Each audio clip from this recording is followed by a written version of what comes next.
हमारे ठाणा का प्रभारी और महाराष्ट्र प्रदेश के सर जितनीस तारिक फारूकी साहब, माइनॉरिटी के हमारे अध्यक्ष अनिश जी, सभी यहाँ पर उपस्थित कोड़ी साहब, सभी मान्यवर, सबका भी नाम नहीं लूँगा, वक्त बहुत कम है और हमको सुनना है जिनको, वो बहुत ज़रूरी है।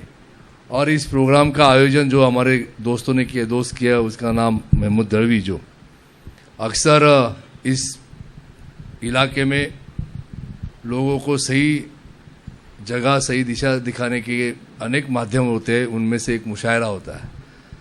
हम मराठी में कहते हैं कि हमारे पास तभी पोवाड़ा हुआ करते थे जब किसी समाज को गायन या किसी पोवाड़े के माध्यम से संदेशा भेजा करते थे, और तब हुआ था मुशायरा, और मुशायरे से लोगों तक समाज के प्रति एक अच्छा मार्गदर्शन किया जाता था।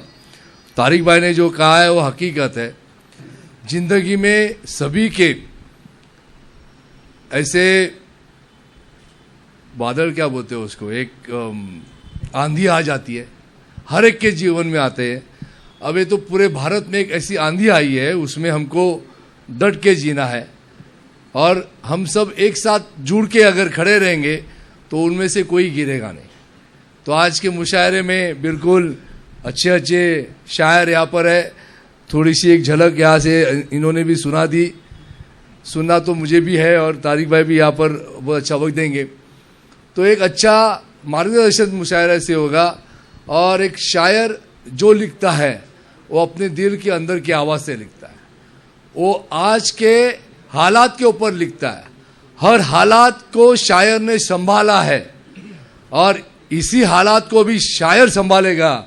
उसको प्यार से, ध्यान से आप सुनो, और उस चीज़ों को आप अगर घर में लेके जाओ, इतबार करो, उसके अपने दिमाग में डालो और उसको समाज में चलाओ, तो आपको शायर की जो वाकई अहमियत है वो आपको पता चलेगी।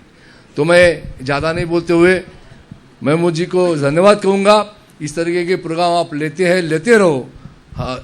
पार्टी की तरफ से कांग्रेस आपके साथ भी रहेगी, और आए हुए सभी को मैं धन्यवाद करता हूँ। धन्यवाद। जय हिंद, जय महाराष्ट्र।